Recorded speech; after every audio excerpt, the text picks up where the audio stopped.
Assalamualaikum warahmatullahi wabarakatuh. Selamat pagi dan salam sejahtera anak-anak. Waalaikumsalam warahmatullahi wabarakatuh. Oke, pada pertemuan hari ini kita akan membahas bab baru yaitu ekosistem. Namun kita bahas submaterinya terlebih dahulu yaitu pada pelestarian ekosistem sungai. Yang mana pelestarian ekosistem sungai ini sangat penting terkait dalam kehidupan sehari-hari.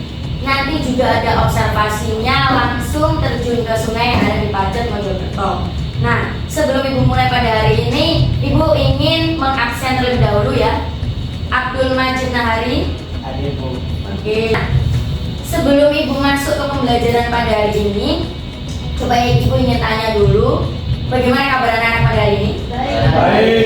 Alhamdulillah. Ada yang sakit? Tidak. Setelah pembelajaran minggu lalu sangat menyenangkan ya, kita mengadakan sebuah game poster infografis yang mana bisa melihat pada slide yang sudah Ibu tampilkan di sini ada list of contents yang akan kita bahas pada hari ini. Ada pendahuluan, tes diagnostik awal, kemudian uraian materi, refleksi, tes diagnostik akhir, asesmen dan penutup. Nah, slide selanjutnya ada tujuan pembelajaran yang harus kalian capai pada pembelajaran hari ini, yaitu diharapkan kalian mampu menyajikan data prediksi ketidakseimbangan ekosistem. Jadi nanti kita akan bertemu lagi di minggu depan, pertemuan kedua, untuk menganalisis bagaimana sih hasil persentase ketidakseimbangan ekosistem yang ada di sungai. Apakah hasilnya sangat mengkhawatirkan atau masih bisa diselamatkan? Nah, nanti akan ketahuan setelah kita melakukan sebuah observasi. Kemudian di sini kompetensi dasarnya adalah memprediksikan ketidakseimbangan komponen ekosistem yang terjadi di alam serta upaya rehabilitasinya. Jadi pernah mendengar wawasan atau pernah membaca kira-kira bagaimana sih atau apa yang terjadi apabila ekosistem sungai itu tidak seimbang? Ada yang mau pendapat? Oh ya, silakan Pak Ki. Mungkin keanekaragaman hayati yang menurun. Betul, keanekaragaman hayati yang menurun. Betul sekali, pendapat dari teman kalian ini mengatakan bahwa keanekaragaman hayatinya menurun. Ya, ada pendapat lain mungkin yang mau menyampaikan? Saya, Bu. Oh ya, silakan. Jadi bagi saya jika keseimbangan ekosistem sungai terganggu, nanti ada bencana alam. Sungai itu kan air yang mengalir. Betul sekali, adanya bencana alam yang terjadi karena adanya aktivitas manusia. Karena apa? Karena ketidakseimbangan ekosistem ini ada dua faktor anak-anak. Nah, dua faktor itu apa aja dan kita akan masuk ke pembelajaran selanjutnya. Jadi sudah dua pendapat yang kita kantongi ya. Pertama, karena nanti jadinya kan kembali menurun. Yang kedua, karena nanti ada sebabnya yaitu bencana alam yang terjadi karena aktivitas manusia. Betul sekali. Lanjut, next. Nah, ini adalah tes diagnostik awal yang perlu kalian pahami, perlu kalian baca dulu pertanyaannya. Pertama, kira-kira apa sih yang kalian ketahui mengenai adanya ekosistem anak? Ekosistem itu apa sih sebenarnya? Ya, boleh, silakan. Boleh. Jadi menurut saya ekosistem itu interaksi antara kelompok biotik sama non biotik atau abiotik. Itu kelompoknya itu saling berinteraksi, jadi ada hubungan timbal balik kelompok biotiknya. Jadi teman kalian sudah mengatakan bahwa yang namanya ekosistem itu adalah adanya hubungan terbalik antara komponen biotik dan abiotik. Sudah terjawab dengan. Nah, lalu kira-kira apa sih Bu ekosistem itu? Tadi Ibu kan sudah berkata bahwa tes diagnostik awal ini terkait dengan apa sih ekosistem. Nah, ekosistem sendiri itu adalah interaksi antara organisme dalam sebuah komunitas yang mana di situ ada komponen biotik dan abiotik. Saling. Secara garis besar ternyata ekosistem itu dibagi menjadi dua.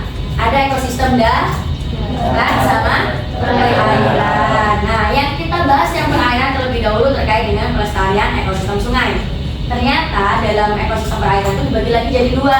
Ada ekosistem air tawar sama ekosistem air Laut. iya, laut atau asin ya di laut. Nah, coba next. Nah, ekosistem air tawar salah satunya ciri-cirinya adalah apa aja sih Bu? Yang pertama, karena memang ini tuh air tawar, berarti lingkungannya itu dipengaruhi adanya cuaca dan iklim yang ada di sekitarnya, sehingga suhunya juga tergantung dengan cuaca dan iklim. Kemudian macam tumbuhannya yang ada apa saja sih Bu di sungai? Tumbuhan biji dan ganggang. Lalu yang keempat adalah hampir semua semua film hewan terdapat dalam air tawar. Nah, di dalam air tawar atau perairan air tawar dan air laut ya, terutama air tawar nih, itu ada beberapa organisme next yang disebut dengan makroinvertebrata. Makroinvertebrata ini dijadikan sebagai tolak ukur standar pengukuran kualitas air. Nah, itu ada apa aja Bu? Banyak macamnya. Contohnya ada plankton, nekton, neuston, perifiton, dan bentos. Kalian bisa baca di slide, itu sudah ada keterangannya. Nanti gambar-gambar dan identifikasinya bisa kita lakukan dengan alat bantu lembar identifikasi yang sudah disediakan. Di sini ada gambar-gambarnya. Maka dari itu kenapa di slide tidak Ibu tampilkan, supaya kalian nanti langsung bisa observasi dan menganalisis langsung di lembar identifikasi. Nah, sampai di sini mungkin ada yang ditanyakan anak-anak? Oh ya, silakan. Ada lagi mau tanyakan? Ya, silakan. Ya. Makroinvertebrata. Nah, kenapa sih kok jadi harus makroinvertebrata? Bukan kenapa enggak yang vertebrata aja yang bertulang belakang kelihatan lebih jelas gitu. Pertama, makroinvertebrata ini adalah makhluk yang dia ini bisa bertahan hidup pada habitat-habitat yang tertentu.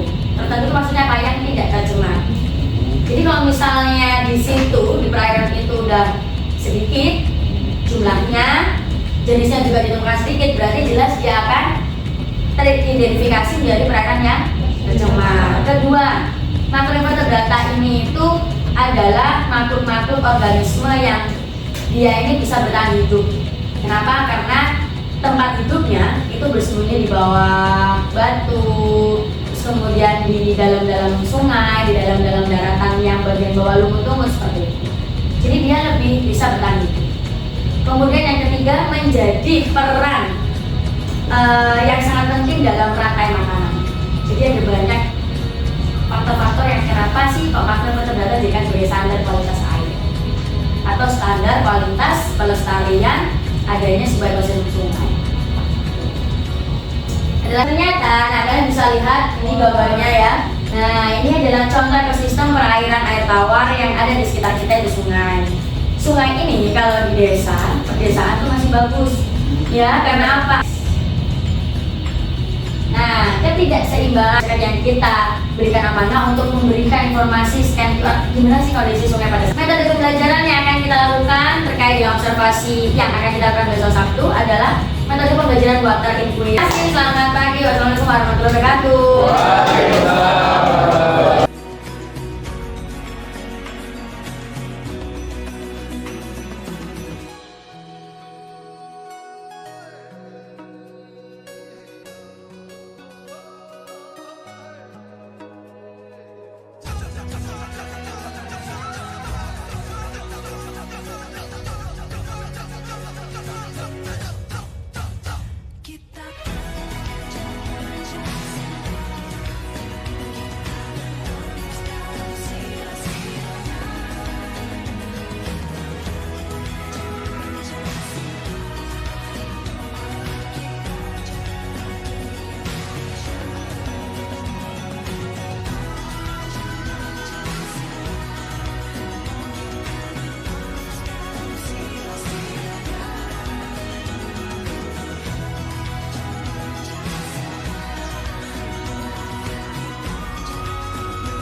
Selamat pagi dan salam sejahtera semuanya. Pagi Bu. Oke, pada pertemuan kedua hari ini kita akan melanjutkan dari tahapan kita yang setelah grouping, kemudian observasi. Sekarang kita akan masuk ke analisis. Nah, analisis ini diharapkan kalian akan mengidentifikasi yang namanya makroinvertebrata yang sudah kalian temukan, yang sudah kalian foto di HP kalian masing-masing waktu kemarin observasi di sungai. Kalian samakan dengan gambar atau data yang ada di lembar identifikasi ini. Nah, nanti kalau sudah, kalian bisa menghitung indeksnya berapa, total skornya berapa, total jenis binatangnya ada seberapa. Nah, dari situ nanti kita bisa melihat, oh kira-kira di sungai tersebut itu kayak gimana indeksnya, apakah kotor, sedang, atau masih layak kita pakai dalam arti bersih. Nah, dari situ nanti kita bisa mengambil upaya pelestariannya bagaimana. Paham ya sampai sini ya? Jadi sekarang kita bekerja dalam kelompok, kalian bisa menggunakan aplikasi apapun itu untuk membuat presentasinya dari hasil identifikasinya. Nanti kalau ada yang kurang paham bisa bertanya supaya dibantu oleh tutor sebaya yang brilian ketua kelas ini. Bisa berdiri dulu brilian. Boleh minta tolong dibagi, ini ada 3 kelompok ya. 3 kelompok, silakan tolong dibagi per kelompok. Kemudian tolong sambil mungkin kalau ada yang pesan bisa dibantu bersama ya. Oke, nah sekarang kan sudah dapat nih satu-satu. Kalian buka foto dulu, foto dari kemarin hasil kita observasi. Coba dibuka dulu. Laba-laba air. Nah, coba dilihat. Dibalik laba-laba air skornya berapa?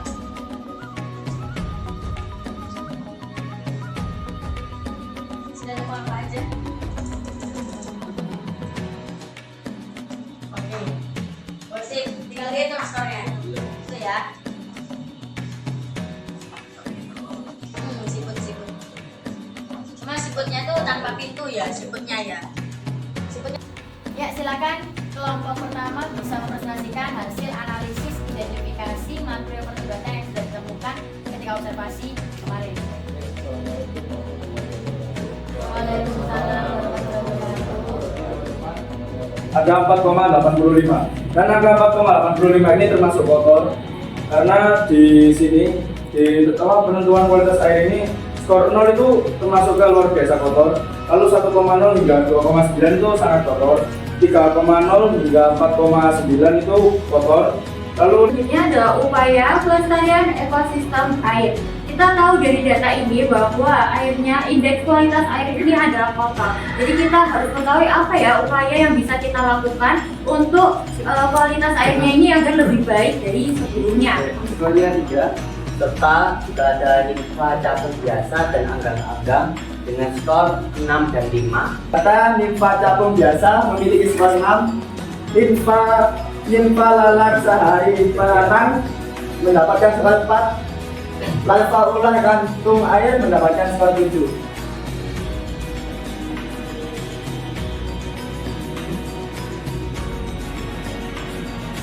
Dan selanjutnya larva ular kantung air skornya 7. Kepiting. Cukup sekian presentasi dari kami, presentasi yang bisa begitu cepat sama halnya dengan dia yang kisahnya singkat tapi kenangannya sangat melekat. Oke, maaf kalau ada salah kata. Terima kasih. Wassalamualaikum warahmatullahi wabarakatuh. Ya, jadi ini berbeda ya dengan data kelompok 1 yang tadi. Kalau ini kelompok 2 ini lebih ke arah bersih, indeks kualitas airnya mungkin karena berada di bagian tengah. Tengah ini posisinya jauh dari hilir, tidak dekat dengan permukiman dan aktivitas manusia. Mungkin itu faktor yang bisa mengaruhi. Tapi tetap dengan adanya indeks kualitas air yang agak bersih ini bisa menjadi kualitas yang menurun ketika ada aktivitas manusia yang tidak dikontrol dengan baik, sehingga upaya pelestarian. Ya, jadi begitulah tadi anak-anak ketiga kelompok presentasi yang sudah kita dengarkan bersama hasil analisis kalian masing-masing. Ketika dari ketiga kelompok itu kira-kira apa yang bisa kalian ambil kesimpulan dari ketiga kelompok data yang sudah kalian tampilkan tadi? Dari ketiganya kira-kira apa? Coba bisa mungkin ada yang mau menyampaikan pendapatnya. Silakan. Jadi menurut saya hal yang disimpulkan bahwa makroinvertebrata ini dapat menjadi standar kualitas air Jadi semakin tinggi indeksnya berarti semakin bersih air yang ada di sungai tersebut. Oke, semakin makroinfrastruktur semakin banyak, berarti semakin bersih kualitas airnya. Oke, itu kesimpulan yang pertama. Ada lagi yang ingin menyampaikan? Ya, silakan. Perlunya lebih banyak upaya untuk membersihkan sungai. Lihat bahwa indeksnya rata-rata masih kotor. Betul, dari dua kelompok, ya kan? Dari ketiganya itu dua kelompok mengatakan kotor ya hasil analisisnya. Berarti di sini upaya kita harus lebih banyak. Kita harus lebih effort lagi untuk mengupayakan pelestarian sungai ini. Nah, gimana caranya? Kita dengan aksi nyata. Gak bisa kita hanya cuma edukasi, teori aja. Makanya kenapa kemarin ketika kita observasi, kemarin kita sempatkan setelah observasi, kita sempatkan untuk bersih-bersih bersama, ngambil sungai, sama-sama ada di sungai, meskipun sampai sedikit, ya kan? Terus kita membuat slogan yang kita tetapkan di sana. Nah, itulah salah satu upaya yang bisa kita lakukan secara aksi nyata yang bisa kita lakukan sekecil, meskipun itu nanti dampaknya tidak begitu besar. Dan ada lagi mau pendapat yang mau disampaikan kesimpulan dari ketiga kelompok? Dari materi perdebatannya tadi udah, upaya pelestariannya udah. Ada lagi kira-kira? Gak ada, sudah cukup? Berarti jadi di sini berarti yang namanya sungai di pedesaan, walaupun kelihatannya bening, bersih sampai sedikit, masih banyak makroinfrastruktur data dibandingkan yang di kota, ternyata tidak menemukan juga termasuk indeks yang kotor. Betul. Nah, kalau yang di desa aja seperti itu, apalagi di perkotaan, itu dia bagaimana? Nah, itu harus kita menjadikan sebuah pikiran atau sebuah mindset ya bagi kita supaya kedepannya kita untuk hidup bermasyarakat bagaimana supaya lingkungan kita ada di sekitar itu tidak menjadi buruk atau tercemar. Karena namanya pelestarian ekosistem tidak bisa dimulai dengan sekarang dibenahi besok udah jadi. Itu harus butuh proses tahapan yang lama dan butuh waktu. Oke, Pak Pernah sini anak-anak? Jadi dari keempat tahapan udah kita lakukan sama ya, grouping, kemudian observasi, analisis, communication. Sudah kita lakukan bersama dan alhamdulillah semuanya berjalan dengan lancar. Kita bisa belajar bersama, kita bisa observasi bersama dan mengambil kesimpulan. Ibu harap apa yang kita pelajari beberapa hari ini bisa bermanfaat bagi kita semua, bisa kalian praktekkan dan implementasikan dalam kehidupan masyarakat supaya lingkungan kita bisa menjadi lebih baik ke depannya. Pertama terkait dengan upaya pelestarian ekosistem sungai. Oke, kalau tidak ada yang ditanyakan, mungkin bisa ibu akhiri. Apakah masih ada yang mau ditanyakan? Sudah cukup? Sudah cukup? Baik, terima kasih atas perhatian dan kerjasamanya pada hari ini. Kita akan berjumpa lagi minggu depan untuk submateri yang berbeda. Selamat pagi, wassalamualaikum warahmatullahi wabarakatuh.